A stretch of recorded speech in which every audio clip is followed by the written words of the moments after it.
G'day everybody. Welcome back again to the Mandurah Bowling Club where we have the Scottish Singles Final. This is the qualifier one for And Ekaphis to the death, please. for And Ekaphis. for a trip to, thanks Marcus, trip to Scotland. Joining me in the comm box for this one is Ashley Warner of the Osborne Park Bowling Club. G'day Ash, how you going? Good, thanks, mate. How are you? Terrific. So he informed me that he's got a bachelor in this and a bachelor in that, and knows a bit about commentary. Done a little bit over in the past. Bachelor's in single, not so much degrees, but definitely a little bit of work in the past in regards to doing some sports media. So thought I'd give it a go with lawn bowls. All right, cool. Oh well, this should be. Both of these players have actually been to Scotland before, I think. Glenn went a couple of years ago, and I think Lisa's been. I'm not 100% sure, but I'm pretty sure she has. So we've got Glenn is using the pink bowls with Lisa using the red ones. So Lisa not exactly the same, so we can kind of identify them a little bit.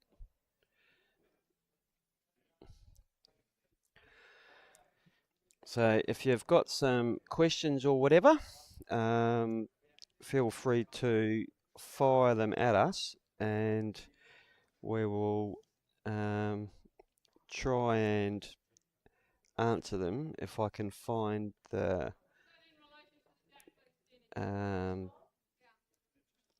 actual thing to the chat liners.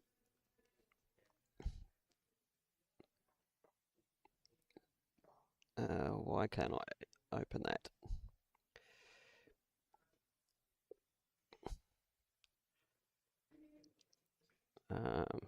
There must be a button here somewhere. Ah, there we go.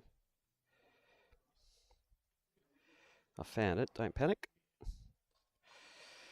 So, should be a pretty good game this, I reckon. I'd be I'd be well inclined to agree. Should be quite exciting to watch, especially with the two players who have been here before in terms of qualifying to international events overseas. Yep. And looking to go again.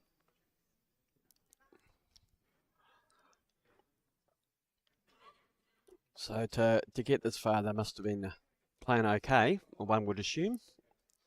I would like to think so. Having a look, Glenn in particular didn't have a single tie break up until this match today, winning 4 matches in a row. Lisa having 2 tie breaks on the way to making the final. Oh, really? Just I drop one clever stat in before we finish up. Get it out of the way on the first end. Yeah. Yeah. Normally I have a book with some stuff in it, but I've got no idea where that book is. But can go through the results if anybody wants. But actually, I can post the link to all the results on the chat thing, because I worked out yesterday how to do that. So I'm kind of getting not bad at all this IT stuff.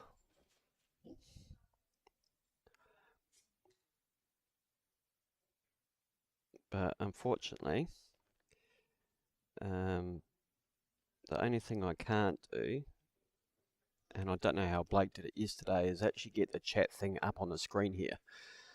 So I should have asked Blake earlier for that, but I didn't.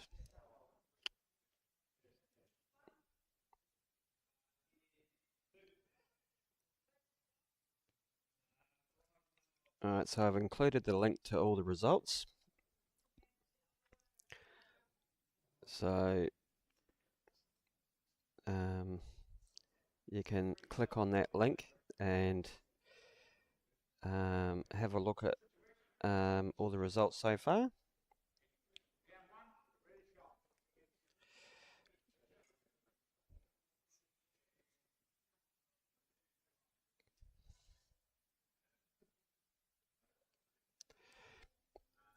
Oops.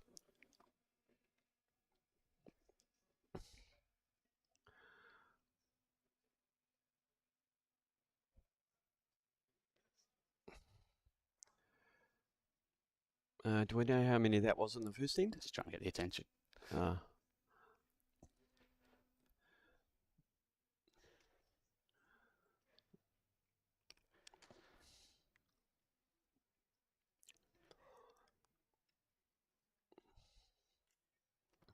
We will try and find out how many that was. We'll try and get Lisa's attention. She's looking everywhere but at me.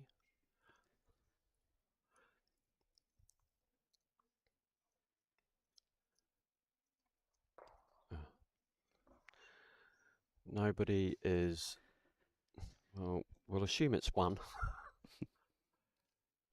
And we think Lisa.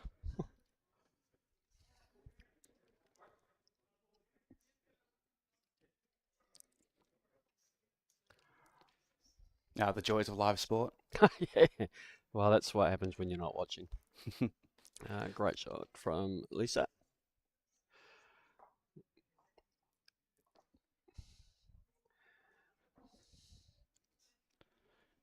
Yeah, the marker has indicated that Lisa's held the shot, converted the shot that third bowl.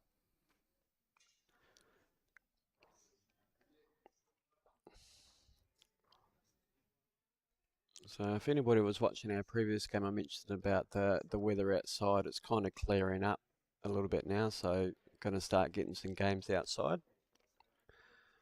Oh, that was close.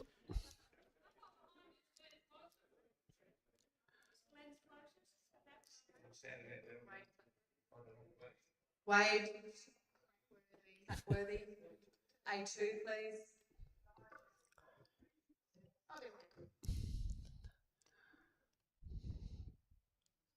Yeah, with those two bowls behind of Glenn's, Lisa will be looking to see the these bowls are just look to get in behind. Yeah. It's a good opportunity to sit and land. Absolutely. Wouldn't want to be short. Can't really do any damage. Looks like she hasn't been. Very good shot. Might have fallen in for a second. Not sure. It's hard to say on this angle. Angles can be deceiving.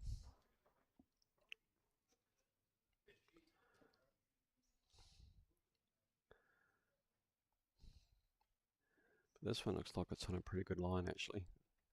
Oh, it's bending now. Should be close. Needs to hold. Oh, just ducking away.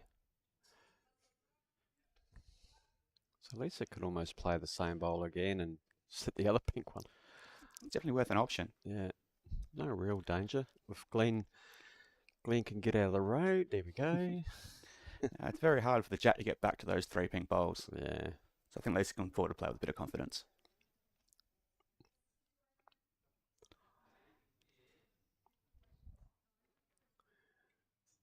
I mean, she may choose to cover a little bit, but she is playing the hand to sit the pink one. I'm not sure. No, that's a no. Probably the right weight for the shot too. Maybe. But end of the day, it's finished in a pretty handy spot. Yeah, we have the tee on the right, but I don't think Glenn will ever run at this spot at this head. Nah. Given the setup. We're just looking to sit those two bowls. Create a shot. So take 3 of the same shot he's previously played. Third time's the charm. Yeah.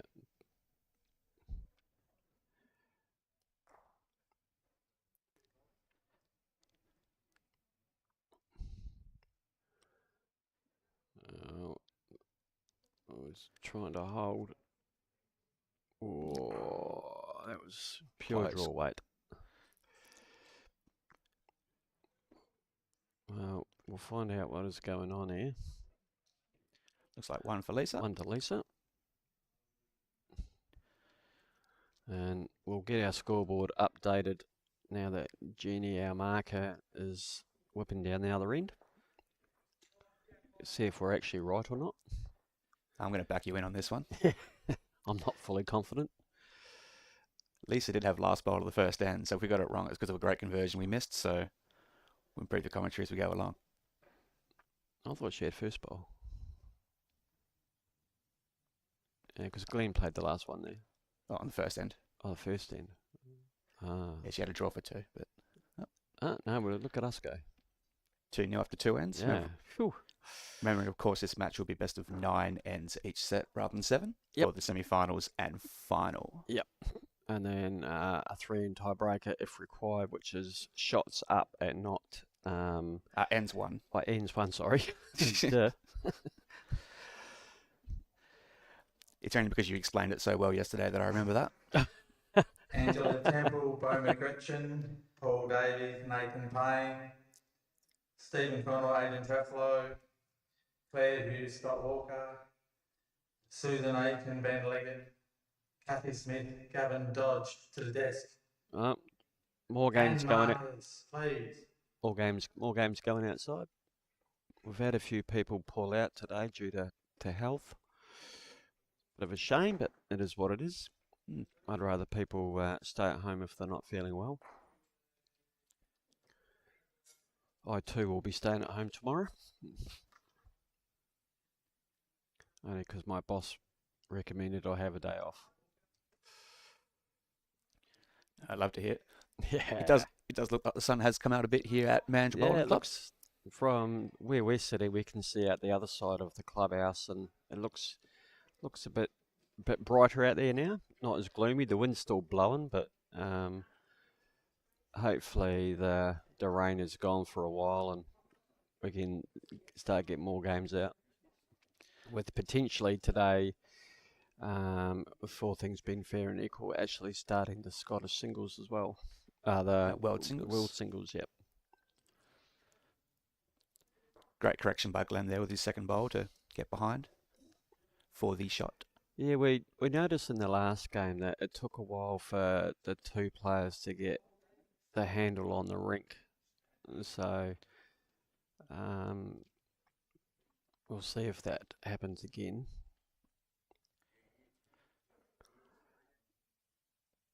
It is quite the adjustment coming inside for the blue carpet compared to the outside bowls yesterday. Yeah, and because I think the outside one's running a little bit quicker too.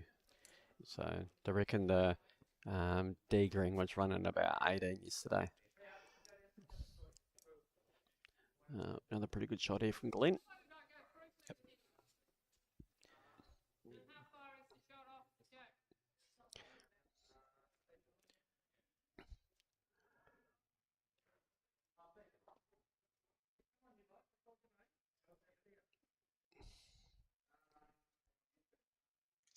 Lisa playing this one straight down the funnel of the camera.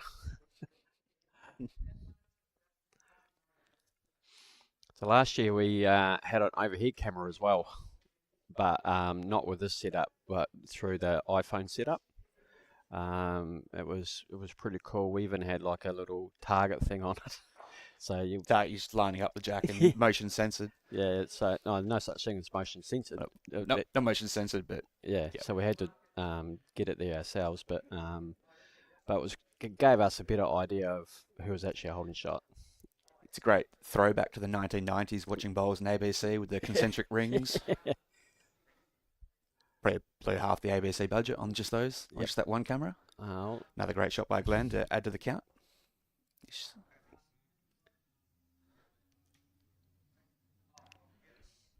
3. Thanks, Jeannie.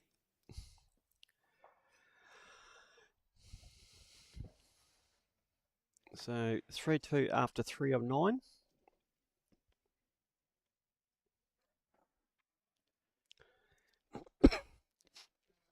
So no, you won't want to make this about yourself, Dave. Just for a bit of background for someone like me who's learning. How did you get started with the PBA, and how long have you been involved with the setup? Well, I actually started playing this back in 2001, I think it was, in New Zealand. So that was when it was first come out outside of England. So I played with a guy, Leo Leonard, in the pairs, and he was a former champion New Zealand rally car driver.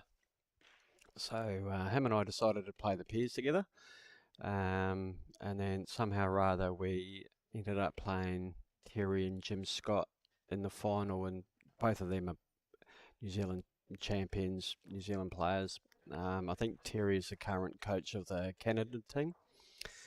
So we ended up winning the final because back in those days it was 2 bowl pairs and then it went to 3 bowl pairs. Now it's gone back to 2 bowl pairs.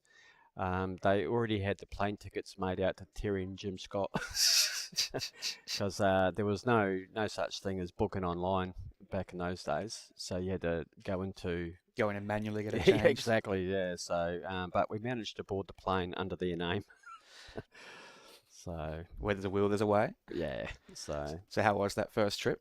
it was eventful, you could say. Had to go up to Auckland, to the Big Smoke, especially I come from Oamaru, which is a small town in the South Island, and so yeah, it was great. We got belted and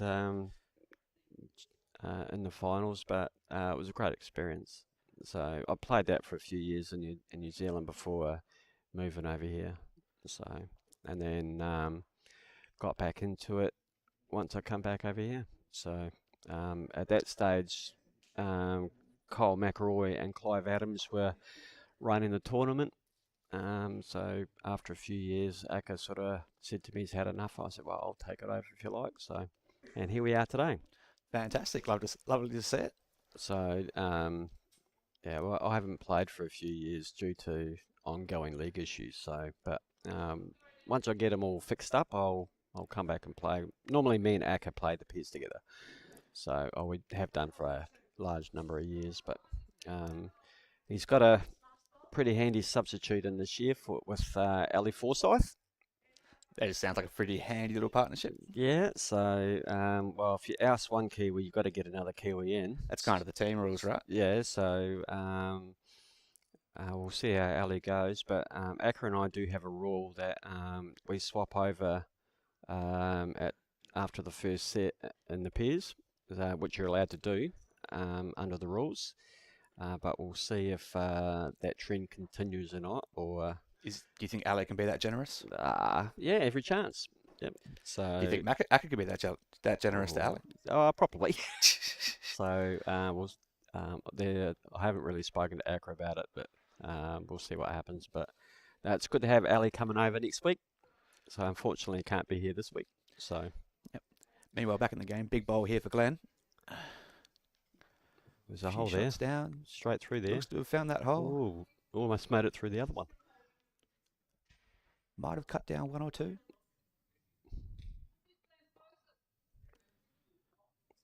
That last one. Oh. At least it may look to play the forehand with a tiny bit more weight to move that bowl a roll or two. Yep. Make a few more shots. Oh, did that make a difference? I think that's the bowl that might have already been shot. Might have been in the count already. Well, Lisa's already said that ain't going to get there, so... It's going to hang too wide. It got there, it was just out there. Yeah, still out there. Nonetheless, should be a couple shots for Lisa. Well, that bowl fell over, because I think that was the one that was in the measure. Did it fall over to improve or get worse for Lisa? Maybe it was that one that was in the measure. Yeah, maybe it was that one. Oh. So at least 2. Wish Glenn would get out of the road.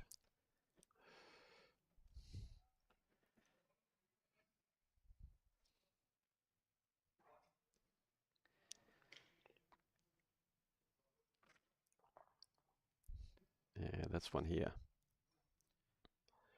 Definitely confirmed 2. We'll measure with the 3rd. Yep, likes that one. Oh, no. Just the 2 it is. It's 3, I think. That's 2. 3, Yeah. sorry. Yeah, I'll learn to count one day. No, it was just the way Jenny was holding her fingers. Couldn't see one.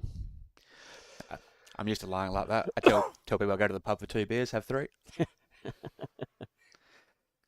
What's one extra between friends? Exactly. That's the same as... I got that run the wrong way, haven't I? Yep.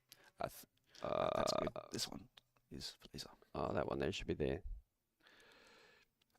And that one there should not be there. Yep.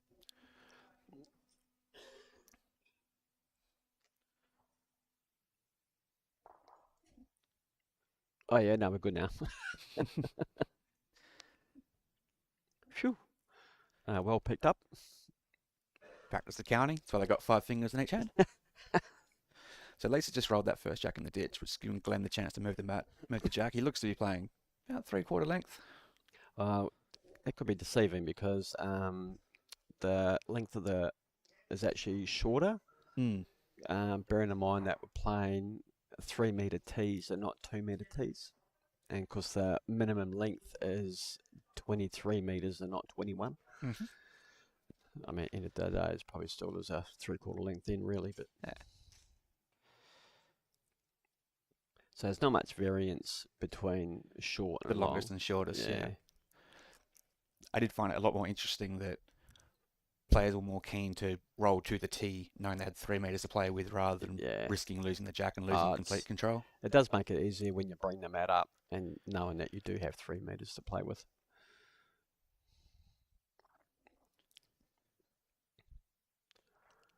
So we've got another, I think the second final is coming up after this one. I think that is Mark Simpson and Blake Butler. Well, I'm thinking that's the next game up after this one. I believe that is correct. It's going to be very hard to get Blake to help us with the streaming service when he's playing. He's a talented boy and he might be able to do both. Yeah, I don't think he's that talented.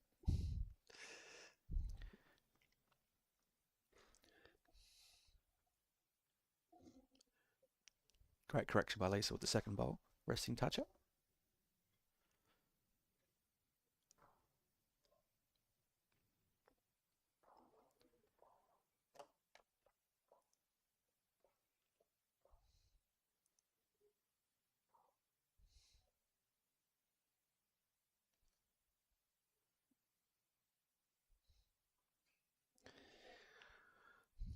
Oh, I could probably adjust that a little bit.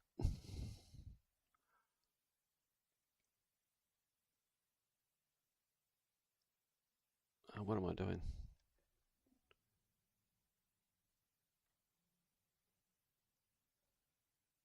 Yeah, there we go.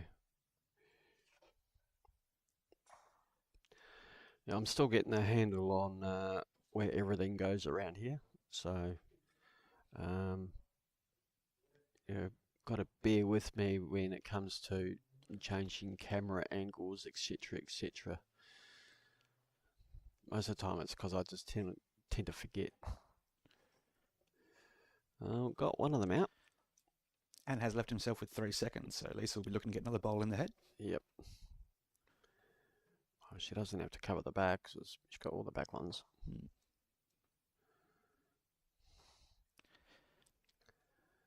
Hopefully the budget for next year for the PBA includes a little telestrometer, draw pictures. Yeah, I've mentioned that several times already about how do we get the old Channel 9. The magic pen. Yeah, that would be pretty cool. The great thing about bowls, PBA doing accept about bowls in general, is there's so much room for improvement, and as technology improves, the streaming services. That's a fantastic shot, but there is a good chance they can both go out clean. Interesting decision on choice of weight here for Glenn. He doesn't have the back. I think it's more of a Lisa just hung him out there to dry. Didn't want to be a part of that. I think he's just got to, probably about 1 foot, 2 foot away, just to give it a gentle nudge. Just to bring those 2 pink bowls into play. Yeah, just move the jack a little bit.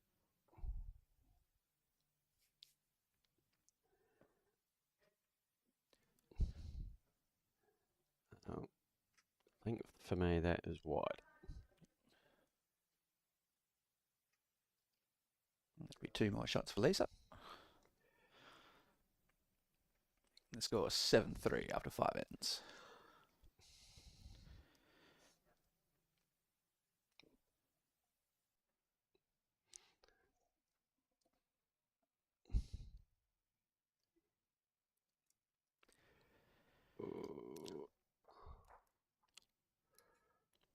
So the PBA this year, Dave, had, I believe, was it 89 entries? We started off at 89, but we've had a number of them pull out but we've kind of been averaging for the last few years around about 110, 114, so which is pretty good numbers. So not sure why the lack of numbers this year. People's commitments, don't want to travel down here. Could be a number of things, but we come down to Mandurah because it's got all the facilities here that we need. So chance to use 4 greens. The kitchen is fantastic. The food they serve is really nice, and they look after us pretty well. So. And the proximity to the train station as well is very convenient for a number of people. Yeah, it's only a 5-minute walk. 5-minute walk. People like myself who live very north of the river. Yeah, so... and don't want to deal with the freeway, no. which admittedly on the weekends aren't too bad. Yeah. We only live half an hour away from here, so we had a pretty easy drive down this morning. Oh, excellent.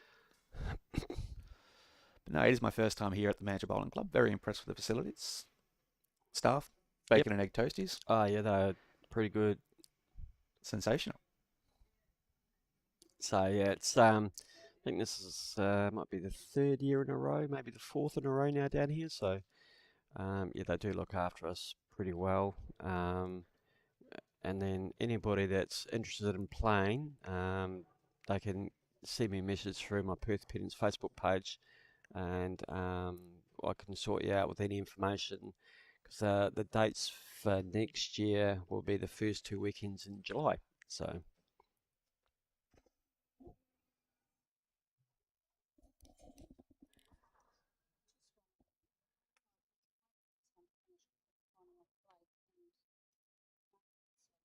Great ball by Glenn there with his second correct shot.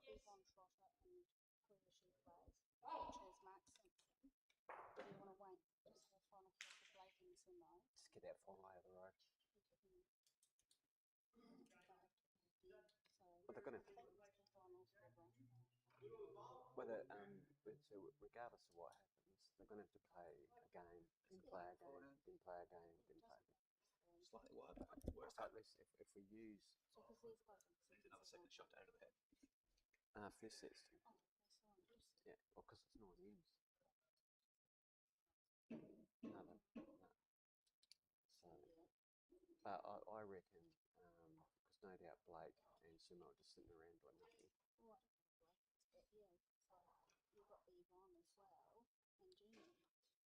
Yeah, well, Jeannie's marking this game. Yeah. So, never look.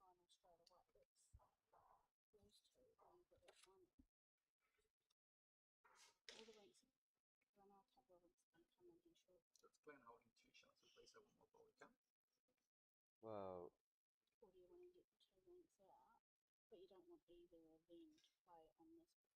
no, but the problem is, if they go out and play, then, I mean, it's a catch-22, damn if you do, damn if you don't. But I reckon just like, yeah, just get that played out, and then, but if we get the final played out, and then, then it frees them up for that one. So, because it's hard when people are multiple things, Third shot. and it happens all the time every year, and so it's hard to juggle. His last ball. Yeah, but we just have to wait for the weather to clear. So then again. Yeah, so. No, I reckon. Yeah, I reckon play that final. And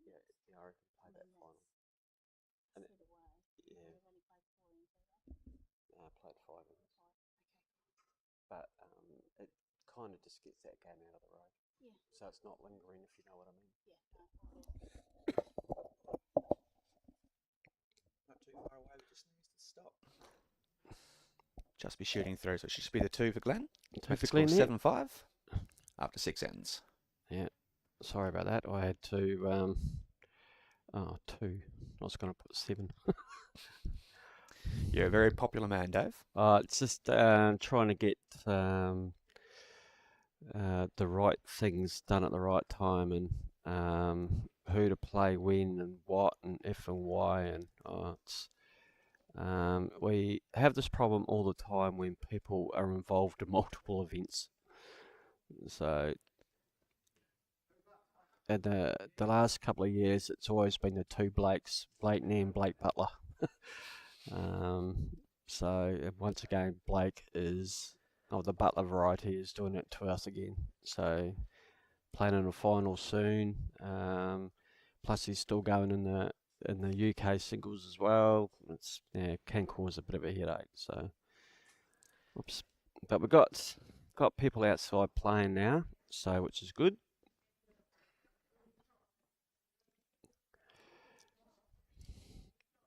Yeah, so for those just joining us, this is currently the Scottish qualifier number 1 between Glenn Martin and Lisa Featherby. Blake will be in the second qualifier later today. Yeah, directly after this game. Or not directly after, but Gives you no reason to change your streaming channel until you get to the next game. Wherever you're watching, feel free to hang around.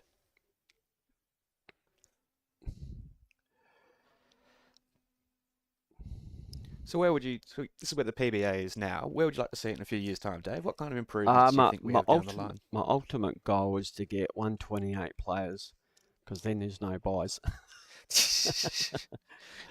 So that's my ultimate game. Got close. I think one year we had about 120 or something like that. So we got close, but that would be my ultimate game. And obviously, I'm always trying to improve the way things are done. I've had a few people whinge about the draws and how I do them. I had a guy who lives in California. He works for Google, so he actually come up with the random draw thing that I use in my Google Sheets. So I think it works well. Sure enough, you might play your peers partner, but end of the day, it's all a random draw. So I just put the names in it and it just shoots it on out. So, but yeah, it's also like trying to improve the live streaming, like using Blake's facilities has been pretty good. It's nice and clear picture. But yeah, I'm always looking at ways to improve things. Unfortunately, there's things beyond my control. I can't stop people from whinging and moaning, and I can't control the weather. I was going to say, if the weather, they are complaining about the weather. And Les Onley to the board, please. They are complaining about the weather. They can't really put that on yourself or anyone else here. But unfortunately, this is the only time of year we can actually play it, because there's events and state events like all the time, and the Aussie Open in June, and so we ended up in July, and well, pretty much got forced to play in July really. So because August is pretty much the start of the new bowl season, so there's a lot of tournaments around, and sometimes the weather is good, sometimes the weather is not so good. So well, if we're playing for trips to the UK, maybe practice for this miserable weather might be what we're looking for. No, yeah, but they're all played inside, so all played inside, but but the weather's crap outside. Makes the walk from the hotel a bit miserable. Yeah.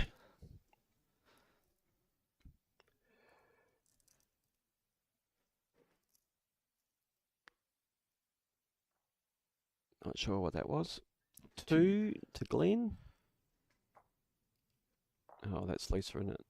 Let's try that side. 2. 7-7 after 7. Reminder for those who are playing 9 ends for the semi-finals and finals of each event. Yep. Which means this essentially turns into a 2-end shootout for the set. Yeah. Yeah, the game 19 sets takes a bit longer. The 17 set games normally take around about an hour. So, but these ones normally take about an hour and a half, so a little bit longer.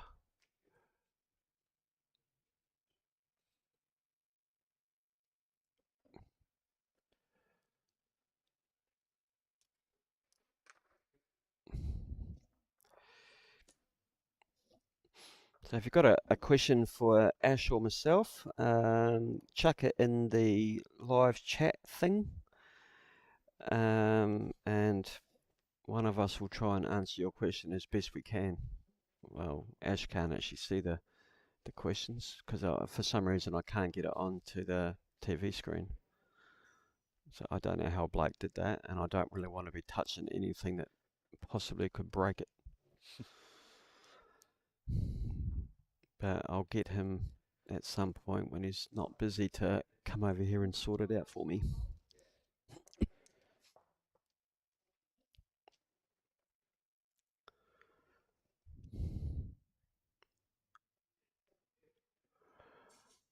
Oh, that, and sometimes there's a button down here, Ash, that says replay. I'm so tempted to press it, but Blake assured me that he's not sure if it works or not. You'd hate to be the person to Yeah, accidentally break it. Yeah, I don't want to be that guy. So That's it. Better be safe than sorry. Yep.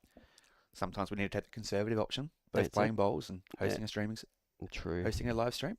Graham, Prowse and Mulhall to the desk, please. I must say, I've got a few thank yous. Mainly well, not mainly, but big thanks to the Mandurah Club for having us, and Denise, the president, and all the club people and volunteers. Always do a great job down here. Got Mel, Tam, and Marcus on the scoreboard, getting all the results done, making sure games are getting done while I'm sitting here talking to you guys, and Marcus is outside playing. So yeah, they got a system. They try and stick to that system, and yeah, it works pretty well. So.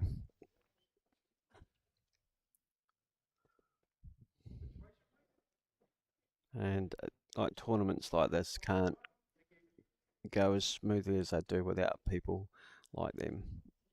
Mind you, I did cook them dinner last night, so Always a square up. I had that pre-made on Friday.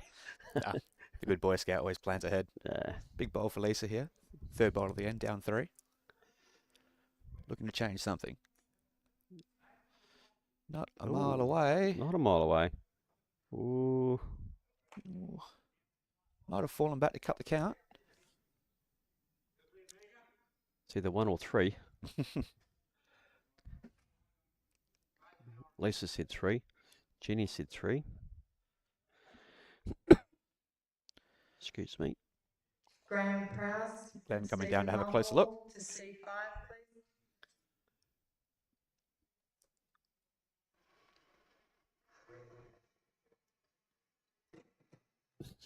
You think this is a chance for him to cover the back? Yeah, I probably would. The backest bowl on the rink is still about 5 metres off the ditch. Plenty of room if he wants to play for the backest bowl. Yeah, well, he's holding 3. I don't know. I don't think all those 3 could go out clean. Be a great shot if Lisa played it, but I would be definitely covering the back. Probably anywhere around between Jenny and where Lisa is standing. Well, he's gone a bit further than that, but It is a good bowl. I believe that one covers all 3 tees in case it kills. yeah. So Lisa can play. Oh, she's got 2 options here. She can just rip shit and bust and go solid. If Glenn can get out of the road of the camera.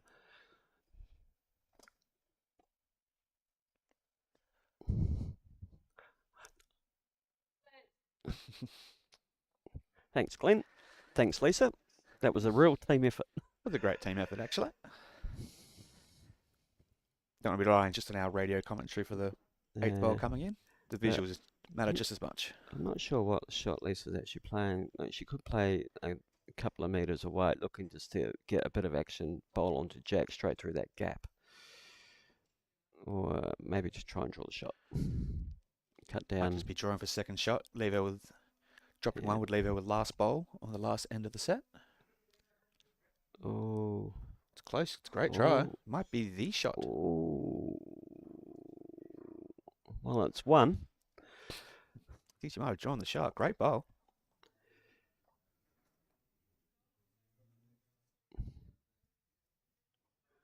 That one a Glenn.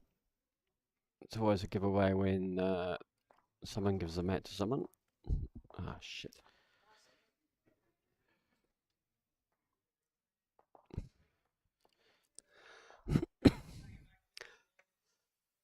One for Glenn means going to this last end. Glenn will need to win the end to win the set. Lisa will be looking for one shot for a tie. Or 2 shots two. or more to win the set. Yeah. I don't know. I'm not a fan of a drawn set because it's to me it's almost like losing a set.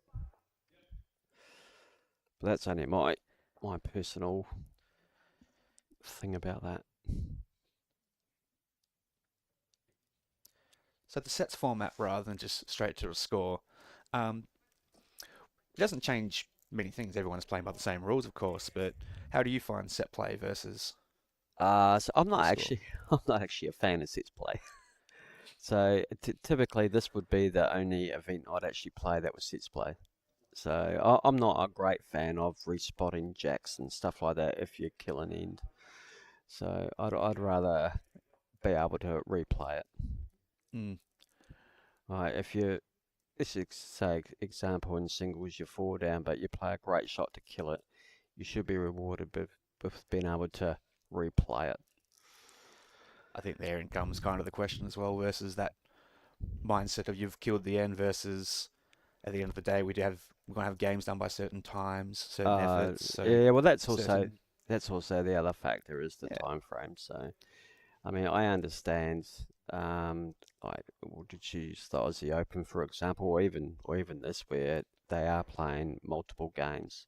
So trying to get through them all in a time frame. So I do understand all that. But yeah, my preference is being able to kill it. I suppose one of those fascinating things. So for those who aren't aware, I've only just come back into lawn bowls after about 15 years away, and among many changes, sets plays and coloured bowls, and also things like time limits in games, Yeah. where a number of events, the state pairs, for example, played with good shot, Lisa. 2 hours or 2.5 hours to finish their games, which is Yeah. another way to constrain people by some kind of limit.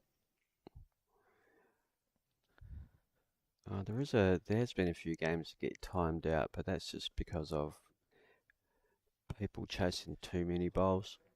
I don't understand it, but I mean, people are chasing a bowl that does absolutely nothing. It's like, oh god. Some people just want to show off their athleticism. Yeah. Most people that know me know my stance on chasing bowls. Not a fan. Shouldn't happen.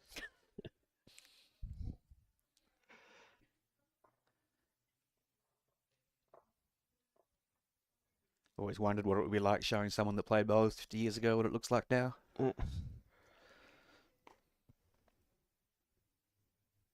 You got a fan? Is it Jared Minchin?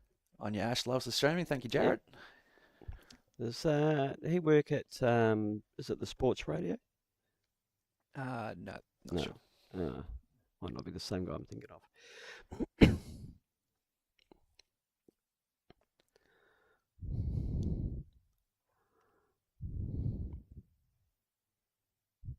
It's always nice to double your fan club from just mum to mum and one other person. Yeah, winning. So Lisa's got one bowl here to, well, unless she thinks that one's in, she may not play her last because end of the day, shots don't count. She's not sure. Maybe. Ooh, we've had a maybe. Not sure. The gut says maybe. There is a bit of room there. It looks relatively safe to play a draw and just confirm that second shot. There was a wry grin on her face, so maybe it's more than a maybe. Not giving anything away.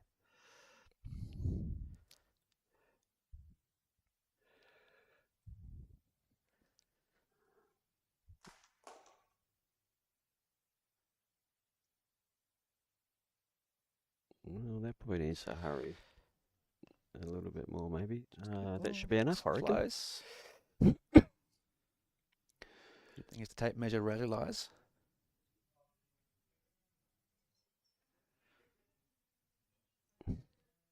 2, and that would be the set. So what was that? 2 Uh, to make 9-8. 9-8 to Lisa. Oops, we'll change that. And then we'll hopefully fit that in to there. We'll see. Hopefully it does. Oh, it did too, look at that. Right. Oh, yep. Thank you. This is what happens when I'm trying to... Multiple things at once. Yeah. Trying to sort the scoreboard out, change the camera angles. And at least it just goes bang. It's lucky our viewers were able to see it. Very well timed.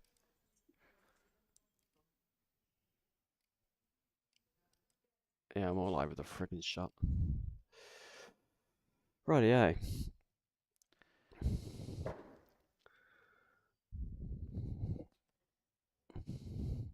Probably just that down a little bit further.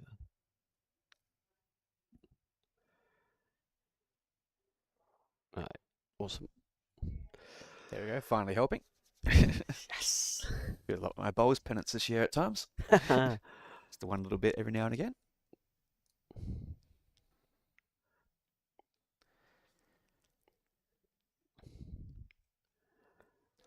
So there's your fun stat of the tournament. That is the first set that Glenn's dropped all tournament. There you go.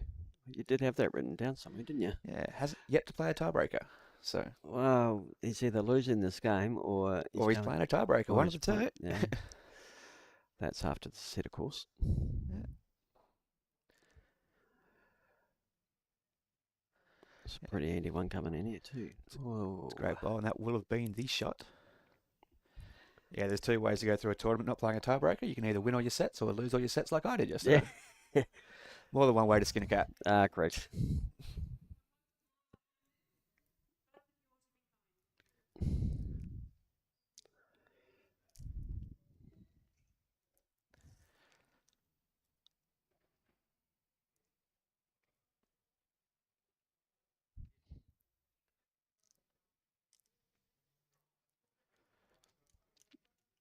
I think one of the things I've enjoyed the most about playing this tournament so far this weekend has been generally how happy and how respectful everyone's been. Generally, for the most part, very happy to help out with marking, cleaning Yeah. around the place, cleaning empty glasses. Yeah, it's I do have a few things that I do hate, and empty glasses and rubbish lying around is definitely right up there on my list. So I think there's a lot involved for when, say, for Mandurah Bowling Club to be willing to have us on, that we do as a collective, a bit of duty of care and certainly a it's level of respect to.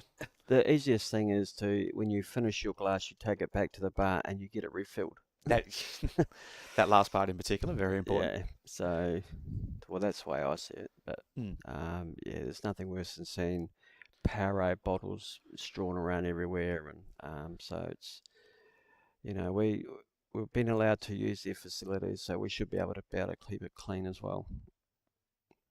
Some may argue that it's the barmaid's job to pick up glasses, but yeah, I don't believe so.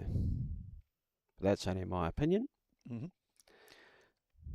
Yeah, I think everyone's showing off that more positive mindset and chipping in the way volunteer community clubs work, be they bowling clubs, general sporting clubs. Yeah. Everyone's got to kind of chip in, pull the weight. Yep.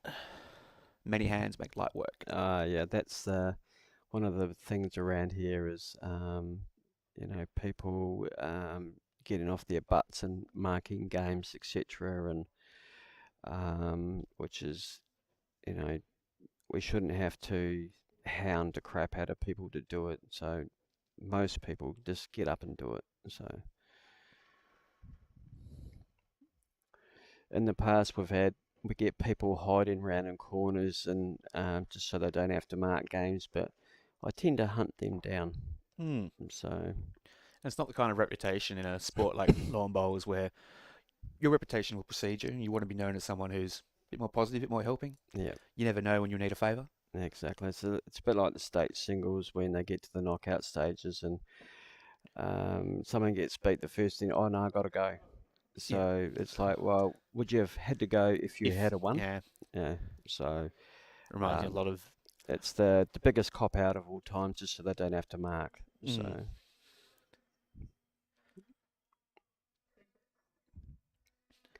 Terence Rick and Eric Mulligan to C2, please. Interesting head here for Glenn. He won't want to turn over his front bowl. Won't want to cross the line.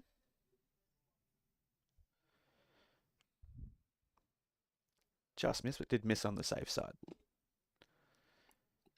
So 1 there, 2. Yep. Glenn. Oh, of course, this is the first in, isn't it? Duh.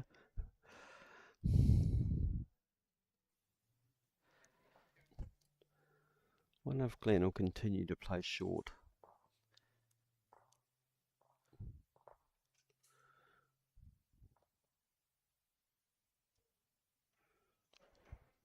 Yeah, I do believe so.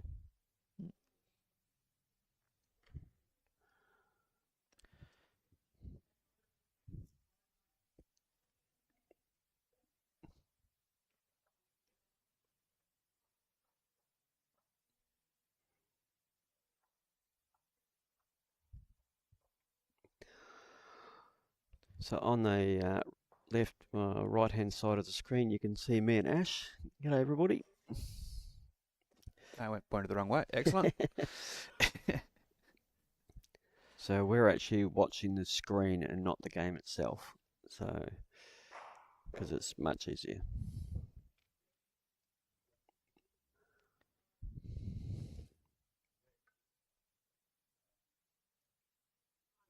So is this the first few years you've had the streaming involved, or? No, in the past we've been using like the iPhones through Switcher, so which worked fine, but like the use of like Blake's cameras, you can see the difference between iPhone cameras and these like More professional setups. yeah, so the resolution and etc. etc. So. But the switcher worked fine, so we normally have 3 iPhones set up, so one at each end, one in the middle, two in the middle, so pointing back towards the player. Yep. So here we've got one in the middle, which sometimes I remember to switch the other way.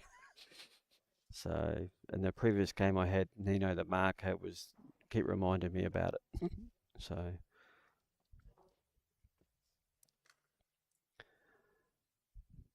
That's when we had the overhead camera was that was part of our iPhone thing. So it was because it's light, it was easier to move and didn't have cords. So we had a power bank to keep it fully charged all the time. So and all the other cameras we just had them plugged into power.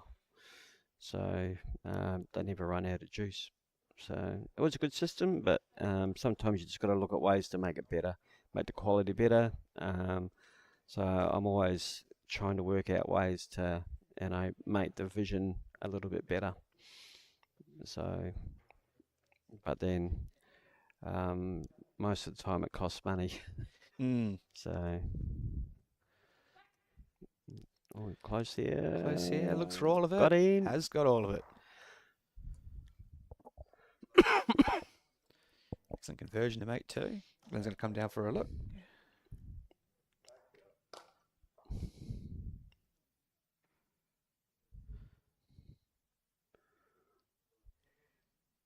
Do you reckon would that split, you reckon, or the jack would move differently? I think it can definitely split. It's quite an interesting head in that there's literally no bowls behind. No bowls behind the jack, and Lisa still has one more bowl to play afterwards, so.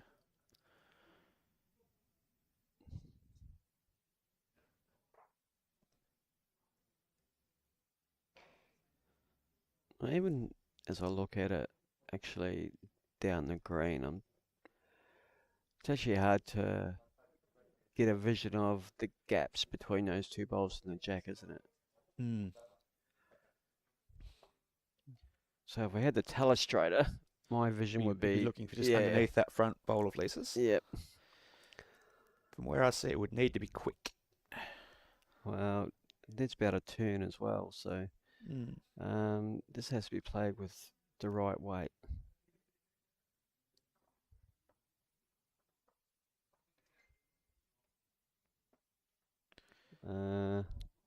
Underneath. Yeah. Oh dear. Oh dear.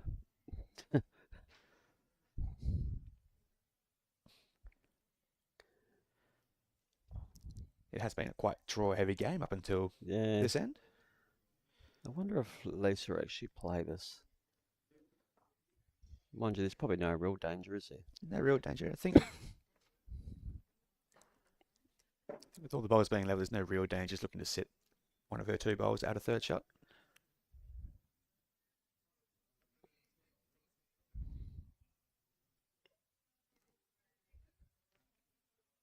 We're, of course, quite early in the set. It's a bit early to start thinking about.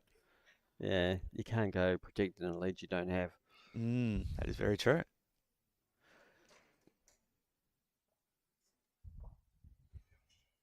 I think this is a relatively safe bowl.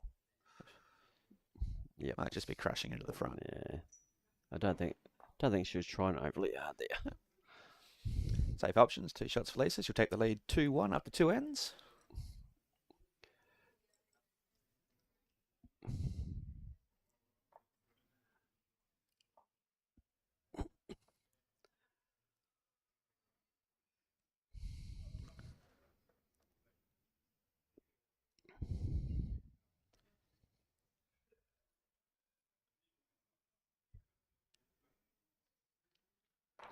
So over the history of the PBA, who have been some of the biggest stories in terms of people going across and winning a few rounds against the superstars?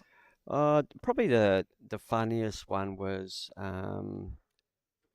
Daniel Patterson when he went to, I think he might have gone to Blackpool, I think, for I'm not sure, it might have been called the international singles back in those days, but unfortunately he's passed on. But he had to play a shot to make 4 to get into, to force a tiebreaker on the last end of the second set, and YouTube went into meltdown. So he broke YouTube. Oh, excellent. So we never actually got to see the shot, and we didn't get to see the tiebreaker, but he made the shot. Yeah. And in the end, he got beaten the tiebreaker. But yeah, it's from I was messaging at the time Alex Marshall to find out what was going on. So he said, "No, he made the shot, and yeah, he got beaten the tiebreaker." So, but right at the point of delivery, YouTube black. Yeah. So we blamed him for breaking YouTube. So there we go. So that was probably one of the funnier moments. But there's been plenty of, the feel good stories of people going over to the UK. So I think that's part of what makes this tournament particularly so great. It's not just a chance for people such as Lisa Featherby, Blake Butler, Glenn Martin coming down and qualifying for England, qualifying for international events. It's also a chance for some of the lower division pennant players to play against these players, which they might not otherwise get if they're playing at a side that doesn't have a Premier League, 1 white, 1 blue. Well, the way I see this game is that on the day or in a game, anybody is capable of beating anybody because of the short format. Yep. An ounce of luck here, an ounce of luck there, a little bit of misfortune from your opponent can win you a game. So, and we have seen it over the years of, people may call them upsets, but surprises, pleasant surprises. Yeah, so it does happen, and it happens on a regular basis. But more often than not, the cream does come to the top. So, but yeah, there's always been the happy ones where it's like, yeah, that's like last year, Chris Shell come into the PBA for the first time, and he was won a trip to Scotland. Oh, excellent. So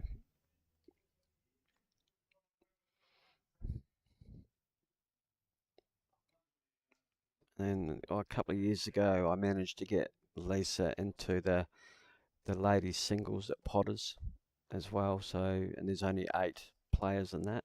Yep.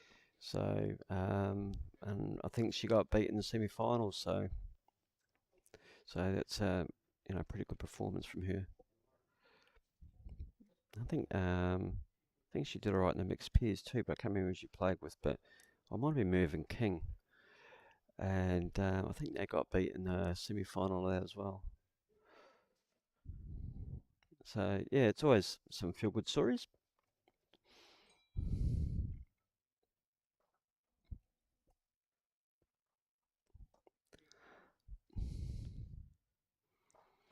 But we've got a few people back this year that haven't played for a while.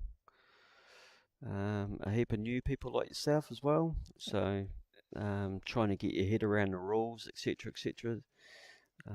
Everybody claims that they have, but probably on the background they're probably asking. There's a little bit of a difference between saying you understand versus actually understanding. Yeah, I'd rather people say they don't understand just so I can explain them so they do understand.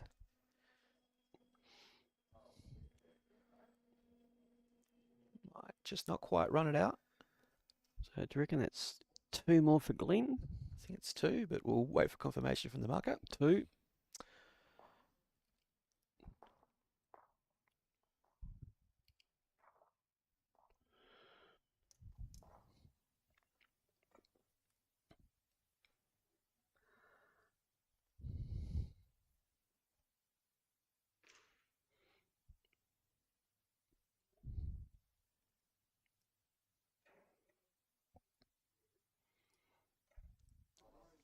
So to slightly change the topic, but the Perth Pennants page you started for Facebook, I believe that was started in 2013? Yeah, it was. I was actually at home. Had a bit of an injury cloud about myself. So I was bored doing nothing, so decided to create my Facebook page. But originally I didn't want my name put to it. So, but then it did come out who it was, but not that it matters to me. But I thought, well, for as long as I can, try not to get my name put to it. But yeah, no, it's proven pretty popular. My mother-in-law Annie in New Zealand, she's pretty much glued to it, especially when it comes to live streaming and stuff like that. So yeah, but we go all around the world, so it's pretty cool. It does keep me occupied, keeps the brain thinking, so it's good. It's good. And the one other thing I want to mention was the shirt designs that Perth Pennants is quite well known for. So what is the inspiration for a few of those? Well, they just come in the back of my head. So sometimes I might just see something and goes, oh, that looks pretty cool. I might put that on a shirt. And I use Todd Simmons at Hooded Life in Melbourne. He's excellent to deal with, and he's got a great creative brain. So we've got a skull shirt. There's a guy wearing one today. I actually had one on yesterday. If I'd got onto the stream route, you might have been able to watch me, but yeah, well, that's not quite good enough. The skull shirt originally was a sketch drawing. There's one outside. Just outside, ring closest to us. Yeah. There you go. But the skull shirt was a stick figure drawing, and somehow Todd got that shirt out of it. So, but we've come up with some actually rippers. The 2 Christmas shirts that we did, I love them. They're probably 2 of my favourites. So there's like Angry Santa, and then there's Happy Santa on the front. I did see one of those yesterday. Yeah, and well, it's got the Happy Mrs. Claus on the back. So, but yeah, I've got some pretty weird ideas at times. Probably one of the biggest sellers is the Anzac Day shirt. That one's literally gone all around the world. So, but if you want any more information on those, send me a message. I am actually taking orders for the Anzac shirts, as well as the Scottish shirts that we do, and a few others. I was supposed to bring some down, but I forgot. Lisa might have changed it to this last bowl. Was 3 down. Was 3 down. Might have drawn signature.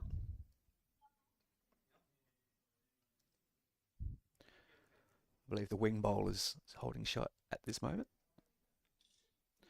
But no, the shirt designs are quite eye-catching, and Yeah. I'd have a chat to you after this. We might get a few more done. So Yeah.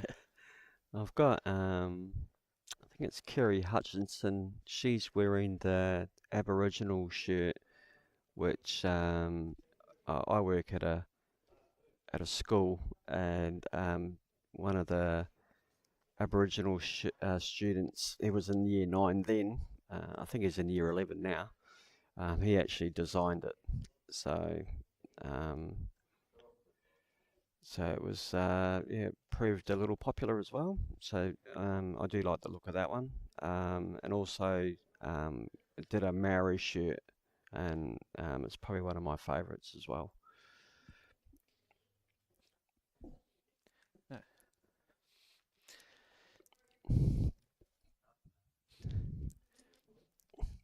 for those not seeing on the screen, there's a big celebration in the box as Glenn's moved out of the way after admiring his close bowls. Yeah. Yeah, it's definitely something that players wouldn't be used to compared to the average game versus playing on a stream, the presence of the cameras. Yeah, it's I'm probably guilty of that myself. Getting told Sometimes we've got to throw stones in glass houses. getting told to move, or I tend to stand on the boundary peg a lot. Yeah, I think that's a very common one actually, especially when you're used to playing an event like fours where there's many people. Yeah, so I get told to move from there a lot too. Don't think that's made any difference. I think Glenn's definitely got one. They'll measure for two.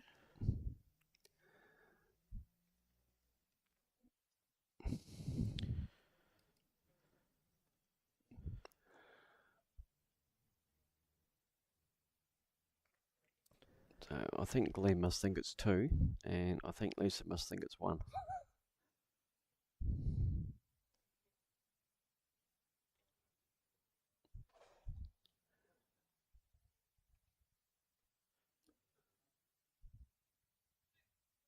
Two it is.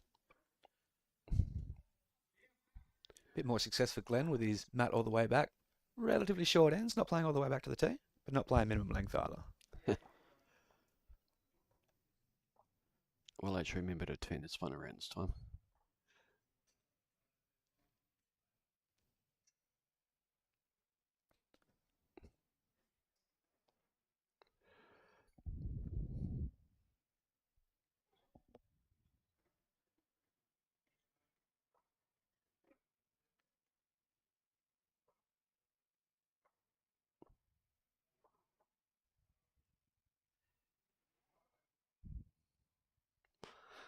Oh, I'll probably move that forward too, eh? Got it all figured out, mate. It's not convincing by any stretch of the imagination.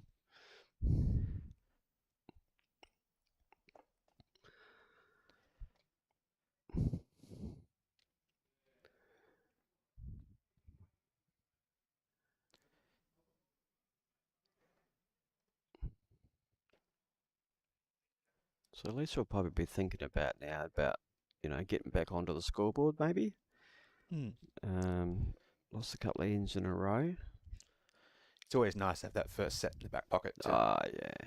Just make things a little bit easier. Yeah, which she 198, picked up a 2 in the last end.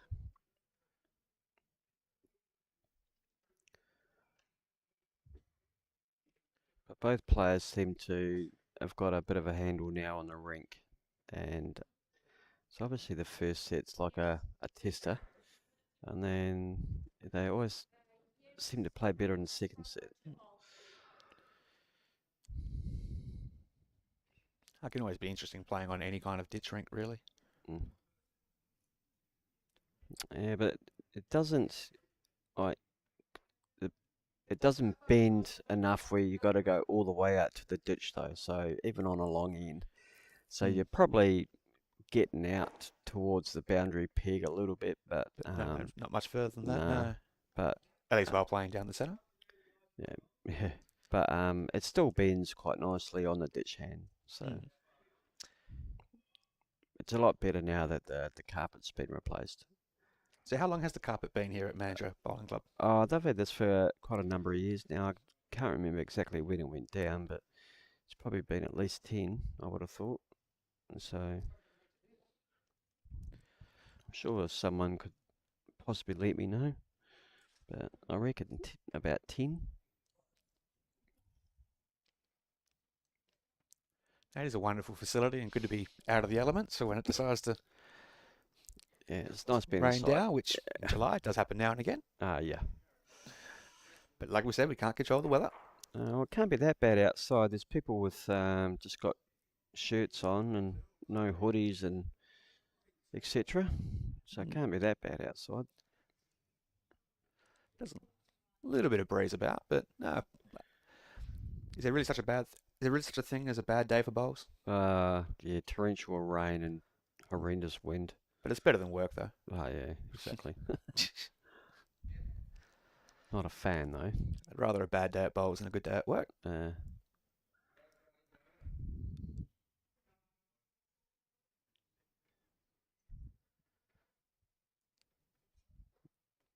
Well, Another good shot by Glenn. That'll be in the count. that'll be another counter.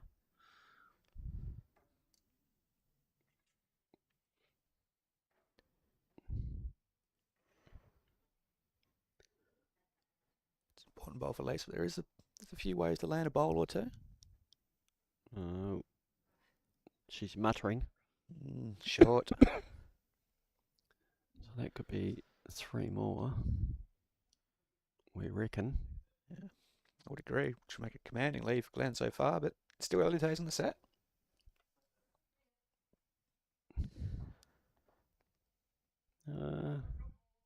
Maybe not. Now that bowl's been taken out. Just a two. Oh well. I'll be sure to book in for our eyes getting checked tomorrow. In the Oh, commentary funny. booth. Yeah, I've got my glasses here, but I just don't wear them. Probably should, and a lot more often.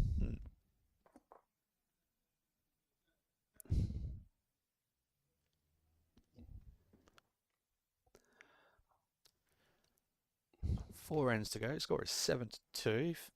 If you were Lisa and you won the next end, Dave, where would you be putting them at? What kind of length would you be looking to play? Well, she's been playing longer, so that's probably where go back to what you were winning on previously. So Glenn's been playing kind of shorter length ends.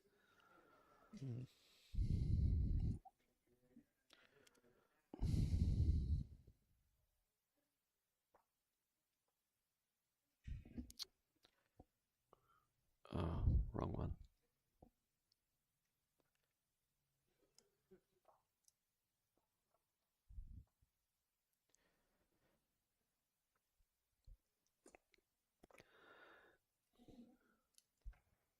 Because there is a little mark on the green that denotes the 23-meter mark.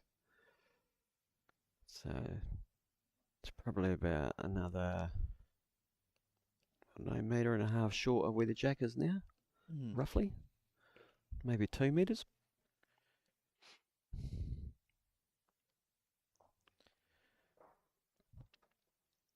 It is interesting, even with the longer minimum length and the 3-metre tees, there is still such scope to manipulate mat length or the length you're playing, whether the mat's going to be up or back. Yeah. Trying to play with the jack at the tees or further short. It's a lot of little strategic element to the game that sometimes gets underlooked in traditional pennants. Yeah.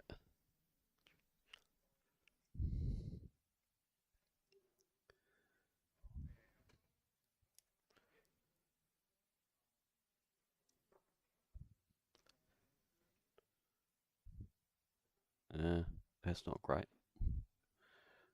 So about where Lisa's bowl is now, the last one, that's about where the line is for the minimum mark. Yeah.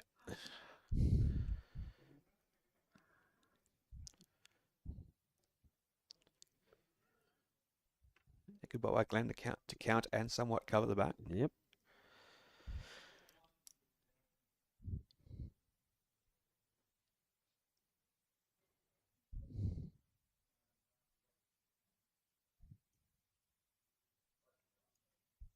Looks better.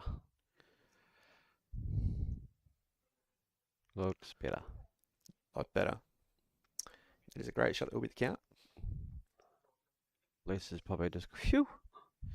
Very much so. A couple options for Glenn now with this bar. I think he's just going to play somewhat more conservative low, given the lead he has in the set. Well, you can play with a little weight underneath the short one, can't he? Try and get it. I mean, if he gets hold of the jack, it's the worst case scenario. Maybe drop 1 or 2, but He's going to switch hands. yeah, I think that's where he's looking.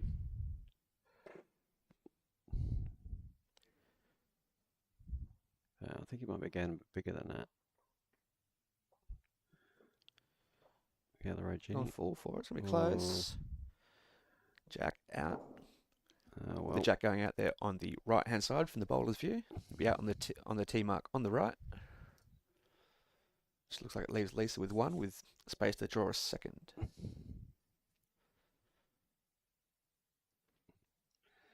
well, depends on to see where that bowl stayed in. I don't think we. No, it's on the just inside the right there. Oh yeah, to see, because I don't think we can get all the way down there. We're taking a close look as to who has shot, but Pushing the limit there. Nope. I think a bowler of Lisa's quality should find space to Wow, there's confirm. a ton of room. Just a little bit. What's that? 3.5, 4 metres to draw. Yeah. But who's counting? I mean, it's just a draw shot to the tee, really, isn't it? Yep. That's Good, solid bowl. That is going to be enough. that's plenty.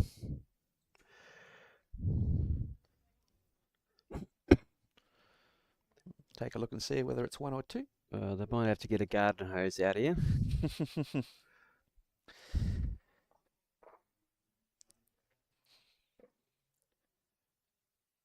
Why are you pacing these out at this point?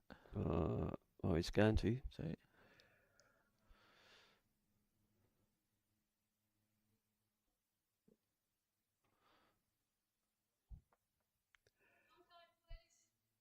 we're going to be looking for an umpire, and maybe we can bind our arms together, Dave. We can suggest what distance they need.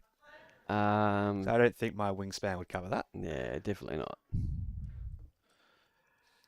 It's be about 3.5 to 4 metres.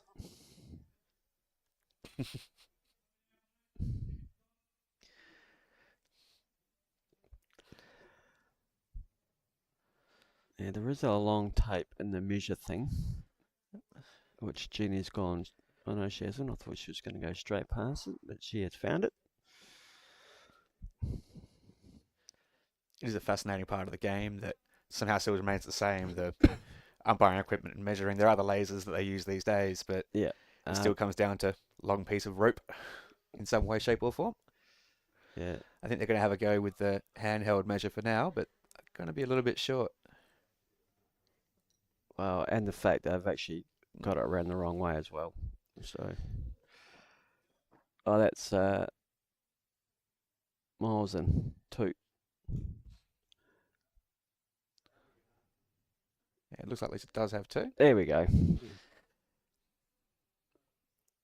got it figured out in the end. Yeah, we picked it from here.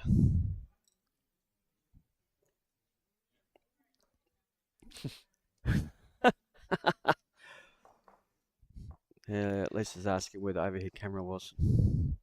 Mm.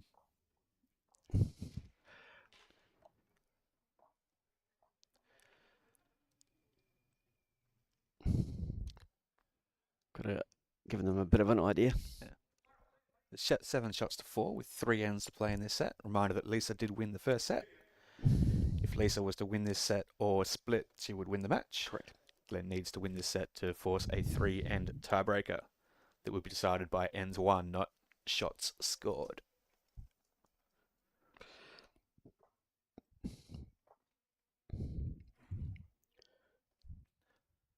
Mentioned that Lisa chose to play with the jack on the tee, but the mat slightly up, not complete full length.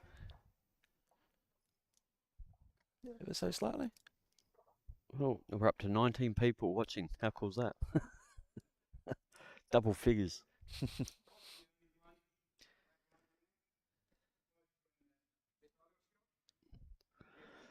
Would you know the top of your head record for the most streamers for a PBA qualifier in Perth or Mandurah? No, we've had like over 500 Mm. in the past, watching finals, etc. So, but a lot of other years we try and hold the finals off until the last day and Yep.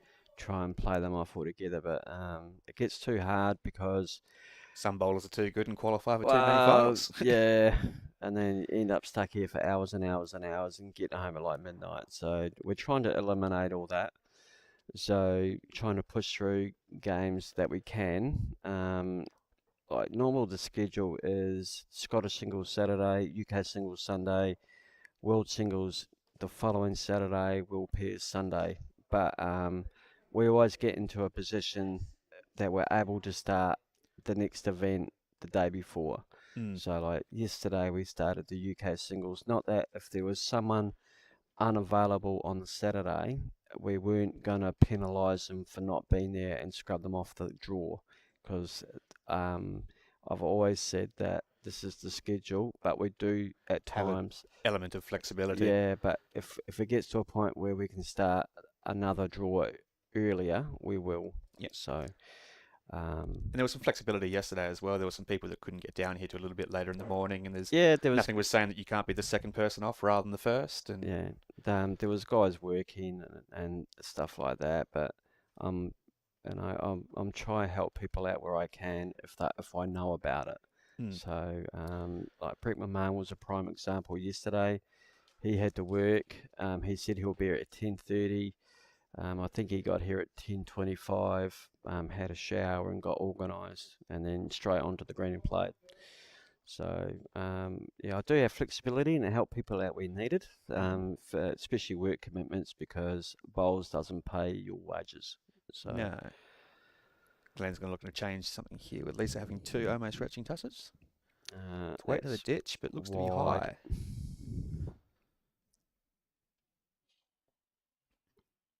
Lisa might look for the tee on the right from the bowler's perspective, left for the viewers at home. Right where she was standing. Yeah, pretty is- much. yeah, that's where I'll be heading. Might want to cover that tee, 'cause that's exactly where it's going to go.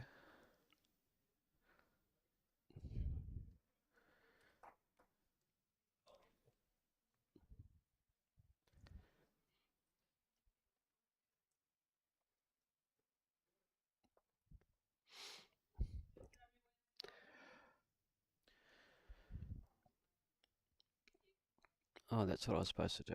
I was supposed to move the cameras back a little bit further. But I forgot to do that. Sure, it can go on the list. My list is a mile long. Which is why it helps having all these great volunteers helping you out. Yeah, it's a pleasure. It's a lot better than getting just stuck need here to by sit- myself and just rambling general crap. I believe that ball will give the spot to Lisa if it was to go out of bounds. And just Oh, about in the it's- count as well. It's a two-fold bowl, that one. It's a cover and potentially count. Just gives Glenn options now as well if it is three.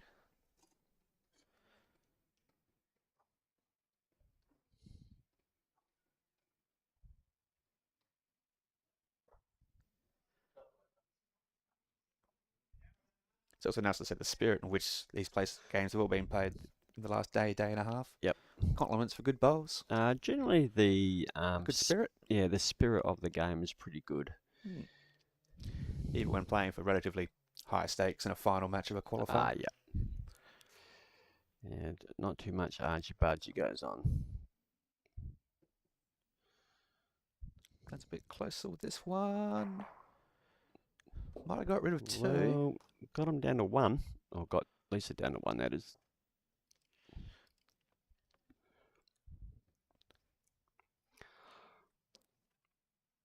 Well, it can't be any more than one. She hasn't got any more close. I'm always very thankful for when we have these singles matchups where the two coloured bowls are very different. I came for a roll up this morning on the blue carpet, and it's lovely blue carpet, which is very blending in with the royal blue bowls. Yep. Yeah, that doesn't help. Which also adds to my needing to go get my eyes checked.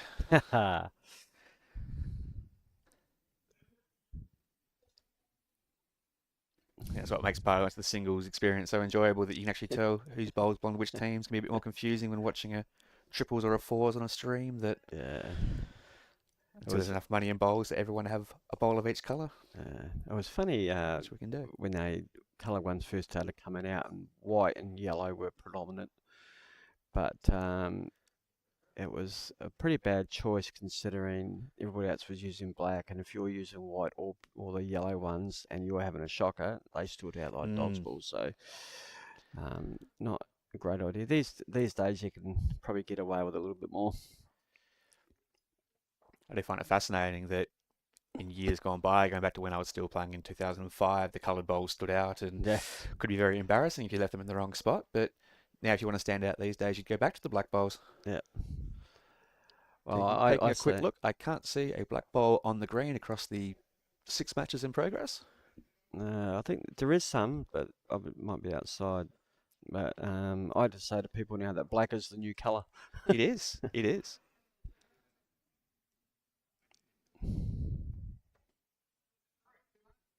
Great bowl by Lisa. Yep. Keeping the pressure on Glenn. Yeah, I remember when I got my first set of colour bowls. They were a set of blue-green masters. A real highlight of my life. So this might be my old man whinge of the day, but I actually do quite enjoy the bowls that are the one solid colour. The bowls that are different colours that yeah, I'm spin. not a fan. Can't say I'm a huge fan. No, they do my head in. And that's my one soapbox rant of the day.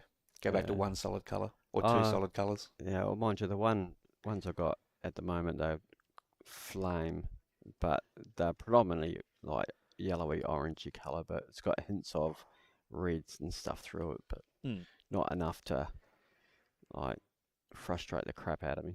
Yeah.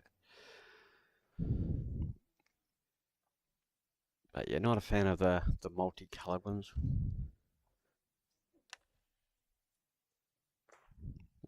I'll assume that there's no rule coming in for solid coloured only bowls coming into the PBA anytime soon. Definitely not. No. Even if we don't like it. Yeah, no. No, I can't influence that, unfortunately.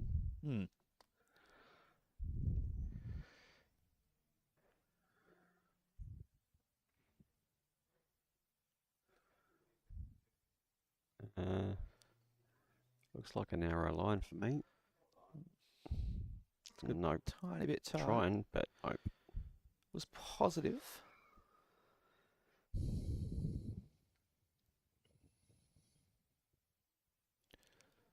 Just a reminder for those watching along at home, it is 7 of 9 ends completed. There are 2 more ends to go. This one and 1 more.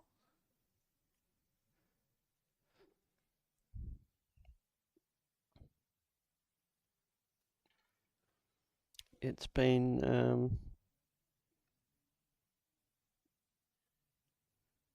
well, an hour and 28 minutes this has been going for now. So it's actually quite slow. I think we can excuse them given the relative stakes of this individual match as opposed to probably a few others.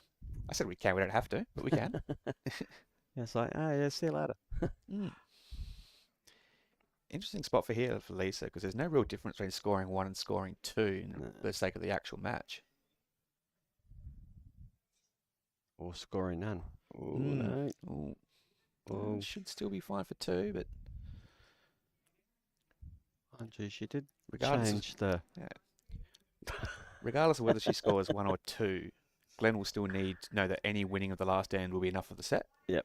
And any losing of that end will be enough to lose the match. Correct. Regardless of whether Lisa scores 1 to be 1 down going to the last end, or 2 to be all square. Interesting if that changes his shot selection.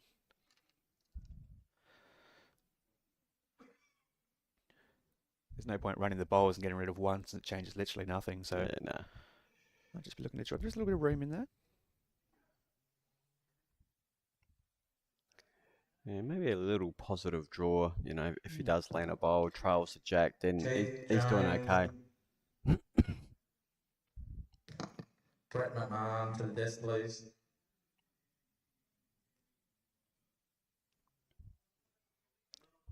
Seems to like it, chasing the bowl. Yeah, he looks like it's on a decent line.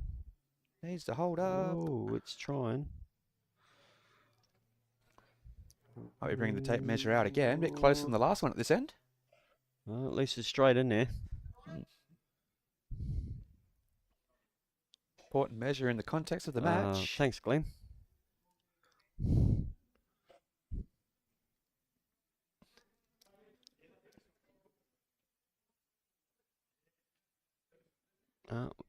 One to Glenn, obviously. Well, at least I gave him the jack anyway. Yeah, and the jack in the mat. The folly of carrying the mat is always that one that leaves it behind. Yep. When do we move to a 3-mat system with one carried and one at each end, just in case for that little forgotten one? I've had an argument with a guy called Rick Eddy once, and it was at the Masters Singles at Old Royal Park, which is now a beach volleyball place. He went on to beat me. To the desk, please. Carl Vandersloot and Phil Potts. To the desk, please. Yeah, we had this argument over the mat because he had last bowl, but I already chased my bowl, and so he didn't bring the mat. So I said, "Can you go and get the mat now?" Yeah. And so we stood there for 5 minutes arguing about it. So in the end, I went and got it. He beat me, but I'm not sure you would have heard of Peter Sadelic. That is a new one to me. Okay, well, he's a Coburn legend of the game. Rick Eddy must have been that angry. He went out the very next game and beat poor old Sardi 25-0. Yeah, sometimes it's the principle of the matter, isn't it? It's not that much to walk 20 metres and get a mat. But ironically, whenever I catch up with Rick, which is not very often, he does live down this way somewhere. We still talk about that. So, but yeah, glad it wasn't me. So, well, mind you, I was probably the instigator to making him angry. Interesting decision from here from Glenn to go long with on this last end. First time we've seen that, he's whacked one on straight away, which is sign of a positive switch. Of course, Lisa's going to need to score 3 on this end to win the match outright. Otherwise, we'll be going to a tiebreaker. Unless things change rather rapidly, I think we're going to a tiebreaker.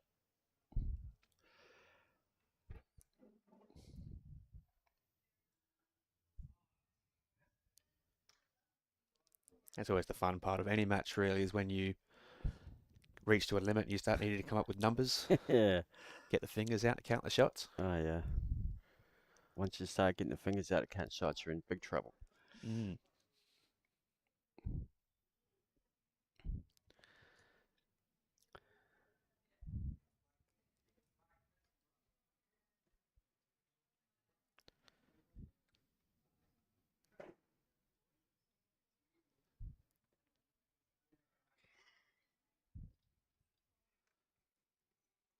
Needing to make 3, needs to make some change. This ball staying up would be very important. If that goes in the ditch, which it has, so to make things a little bit difficult. Yeah, if I was Lisa, I'd almost go, "You're right out. Let's move on now."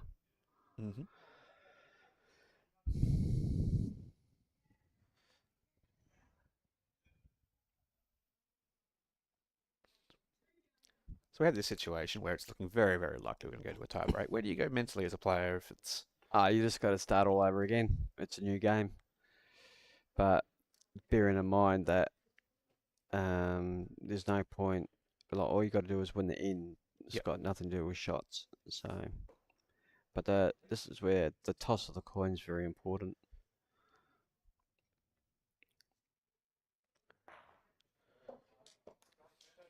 It's jack in the ditch. The bowl is going in as well. There's about a foot gap between the bowl and the jack. Unfortunately, the bowls in the ditch aren't worth double or triple. No.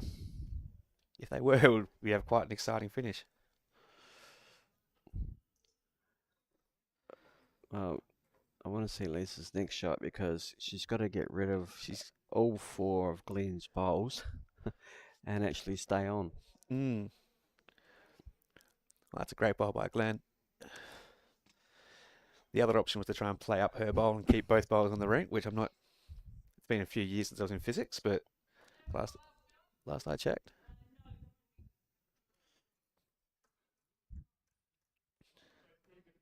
It's a lot of confidence for Glenn in the last few ends. He's played very well and like his chance of going to the tiebreaker.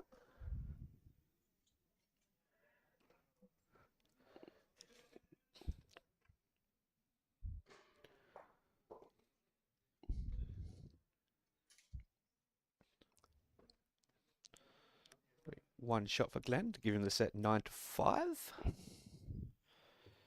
Oh, one to Lisa that was. So one to Lisa, sorry, but gives him the set 8-6. Just wanted to see if you were on the ball. Glad you were. We've tossed the coin. Sensational coin toss, I might add.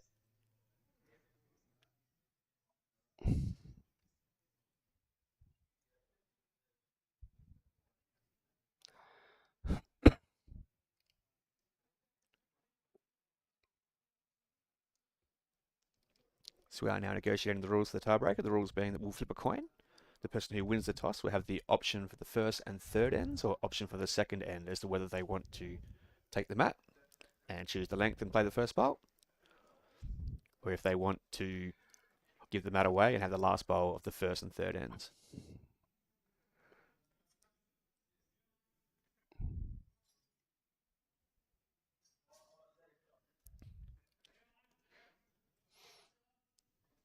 Oh, clear. Oh, Jesus.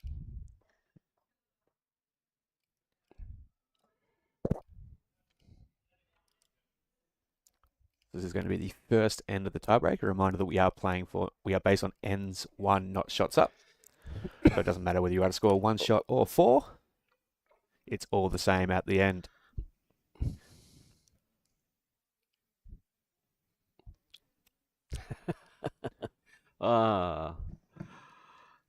Bill, Herbert, Angela Temple, Ruby Leggett, Tim Hyatt to the desk, please.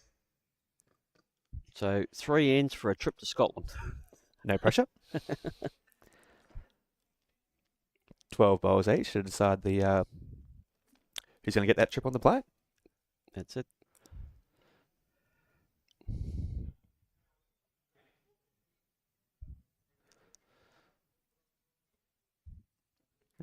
Handy start from Lisa. There'll be a few outside that. Are you a mat up, jack on the tee, drive into the ditch kind of guy?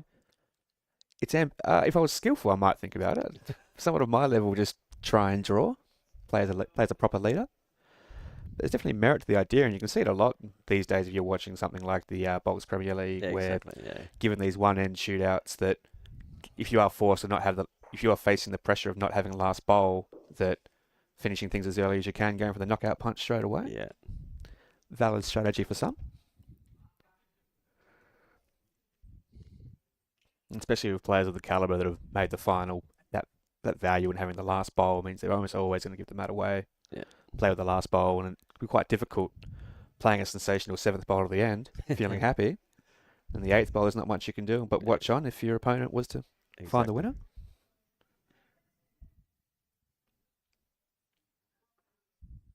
Because the third end of the tiebreaker is the only time you can nominate to kill an end.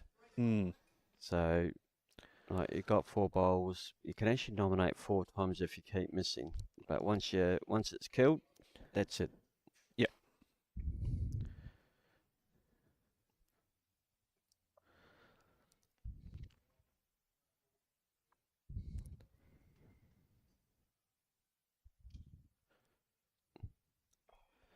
I reckon this will be looking to drag that jack around the corner here. It's going to give her options with the 7th, because that bowl will give her all the tees at the back. She does, of course, have 1 bowl to play. Glenn has the benefit of last bowl, obviously, so he can kind of worry about what happens. Think this one through a bit as to where he wants to preferably leave this 3rd bowl.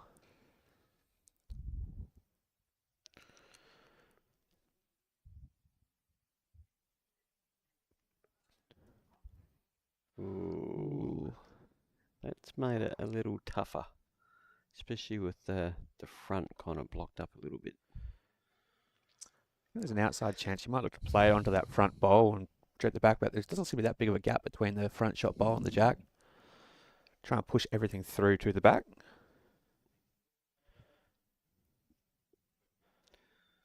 Mind you, as we look at it, looking down towards the jack, it actually looks like you could actually draw around that short Lisa bowl and actually get right to the jack. Can get it off the edge of that wing bowl at jack high. Exactly, yeah. So, but no, Yep. she's Shaping up for forehand. she's got another option in mind.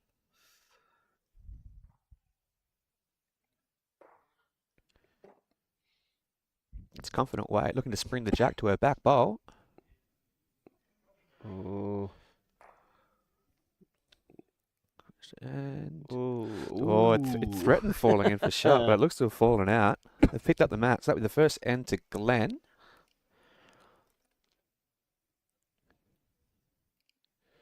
Which means we are now 1-0 in the tiebreaker. Potentially two more ends to go. Glenn will be looking for one more to secure his trip to Scotland.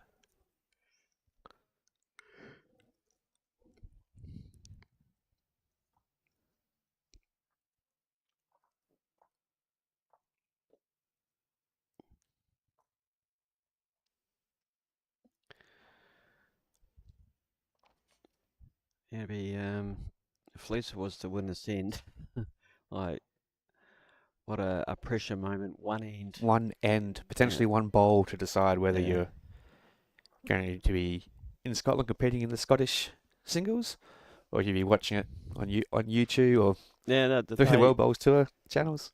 Yeah, they are pretty good. Like they show, or they don't show all the games because the Scottish singles, the UK singles are structured differently to the world singles appears, where they use 4 rinks and have, I think, 3 sessions or 4 sessions a day. Yep. So, but it's played over, I think, 3 days, whereas The world singles is a bit longer event. it takes 2 weeks. Yep. Bit more of a major tennis tournament structure with only one feature court or one feature rink. And you only play 1 game a day. Yep. So Lisa's gone early with Glenn putting in a close touch-up. So it does drag on a little bit. Okay. Putting in a close bowl that is not a toucher. We'll clarify that.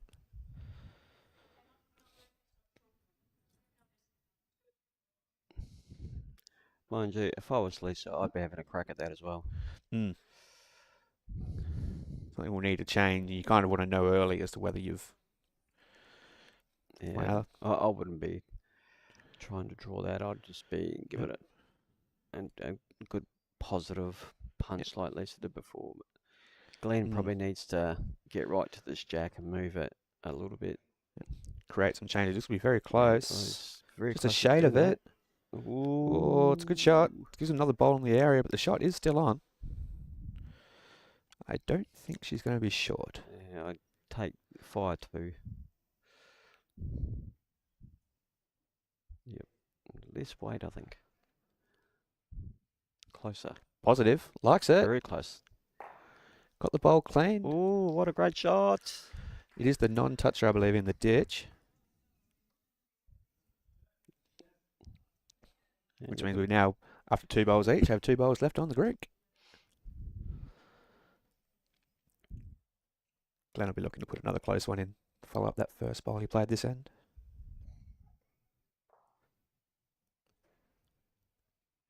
Well, he knows he can draw one close. And he's just Another about great done it shot. again. This has been a brilliant power play so far from Glenn.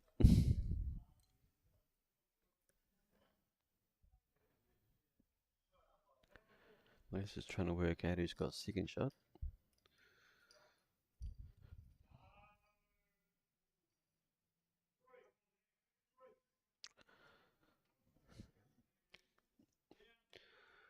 I wonder if she'll just maybe a little forehand draw.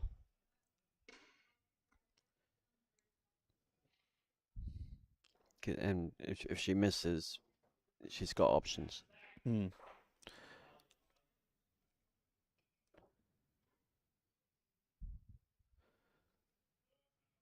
Okay, backhand draw then.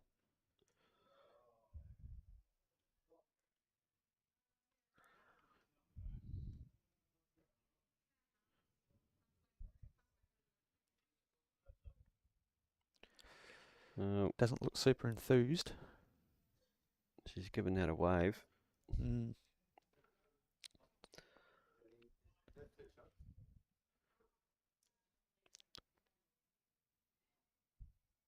Jenny Marker believes it's 2 shots. Not that that really matters. Mm. Probably matters more for Lisa's last bowl than it does for Glenn's on Yeah. this one. Glenn will be wanting to make sure that if the shot bowls to go out clean, that next shot becomes vital, and it would hopefully be his as opposed to Lisa's. I'm sure they've had a good look, and he'll have a good idea as to who is holding second.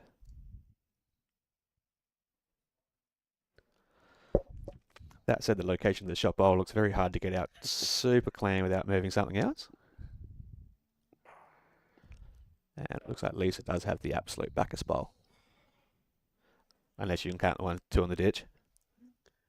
2 on the bank. So I think Glenn's going for cover.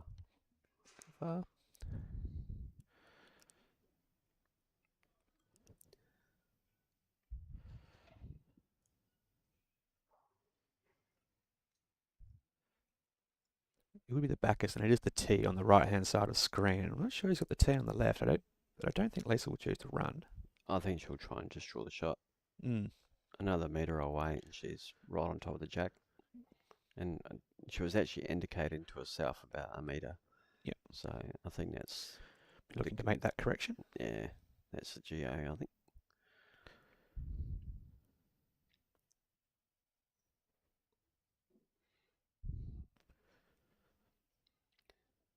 So here it is, Lisa Featherby to stay in the game for a trip to Scotland. She is a little bit despondent looking, but it is still running away. and still running and still running. And that is a terrific shot. Oh, the ball has fallen over. It looks like she's still got, Lisa has made shot though, from here. Oh! Yep. Which means we now come down to a 1-end tiebreak. A tiebreak of tiebreaks. Remember, of course, since Glenn won the coin toss to start with, he will have the choice. Or did Lisa win the toss? And chose to give... Well, Lisa had last bowl on that end. She would have taken the mat on the second end. No, that means nothing. No. No, because this is where the coin toss is so important. Like, you get the options of what you're going to be doing. So whether it's first and third ends or the second end. So,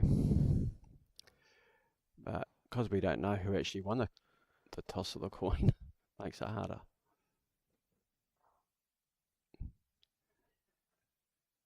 But then Glenn may have been the winner and chose the first and third, and therefore wants to put the pressure on with the first bowl. Who knows? Or play his length with the jack.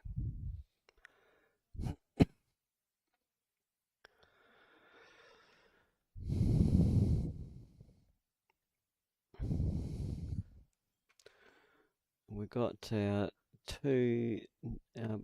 players for the next game sitting there waiting. It's a bit like those tennis matches where you see someone go 5 sets and play until 3 days. High scores, yeah. John Isner and Nicholas Mahoo from 15 years ago. My favourite little story from that match was that the guy who did the commentary did the whole match. It was his first ever time commentating tennis for that TV channel. And probably gave up. I would have given up after that lot. Yeah.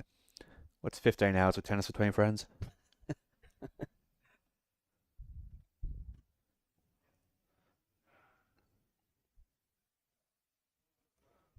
Pretty good one coming in here. Very good goal. And looks to have got enough of it. Great shot. I've just realised that we've gone through this whole game and we've got the wrong headphones on. I'm glad the quality of the game's been better than the quality of the headphone allocation. Yeah. Because it was funny when I was talking to Mel a little bit earlier. I muted mine, which was actually yours. Oh, excellent. That was some of my best work, to be honest. Yeah.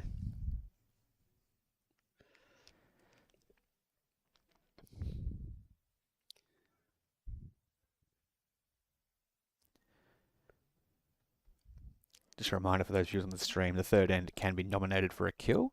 Yeah. Should we get that far? It's probably the biggest forgotten rule, if you like. It's everybody forgets about it. There's been a few people that have lost games because of it, because they forgot about it.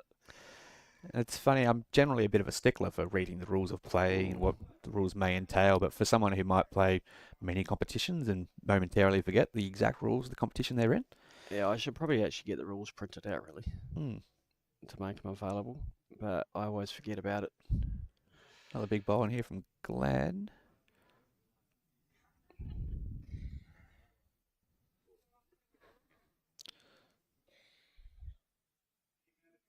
So, of course, if you want to have a look at the head before you play your third bowl, you've actually got to ask permission.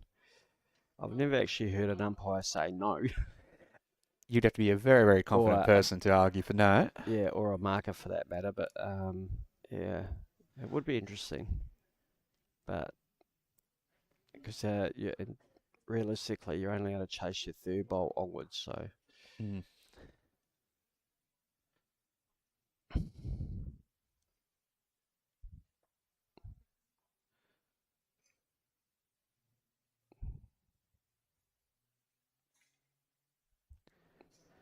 So let's look into turn hers or the shot bowl, I would have thought. Can she pull out another big one?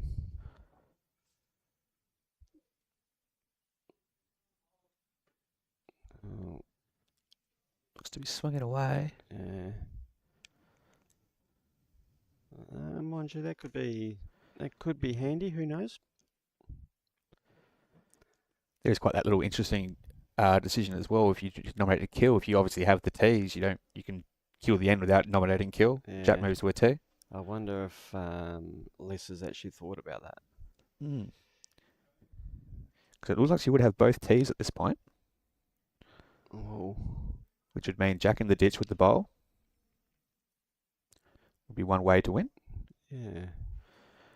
Well, which is why it's quite fascinating. They have the you can kill it, but you might not necessarily want to. Yeah. It's quite a fascinating decision point.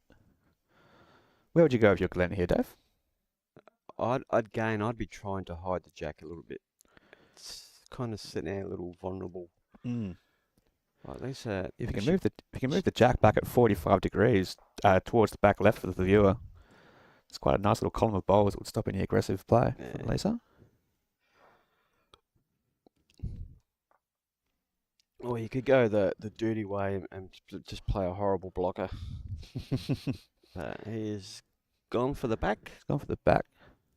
So I think that would be... That would just pass the tee there, I believe. So I think you have the right-hand tee for sure. The left-hand tee, I think, might still be Lisa's. Yeah, so he's right on the tee. Well, that's the wrong tee, isn't it? Central tee, so we're looking for here. Oh, that's the spot. Oh, the spot. Sorry, the spot. Yeah. Too used to using tee as a synonym when you've only got one.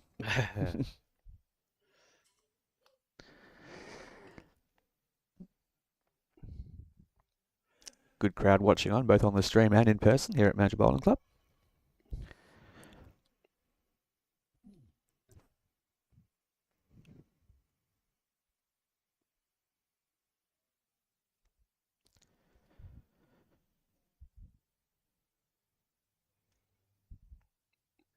I think Lisa's got herself into a position of multiple shots in one time, where I always go, first shot, play it.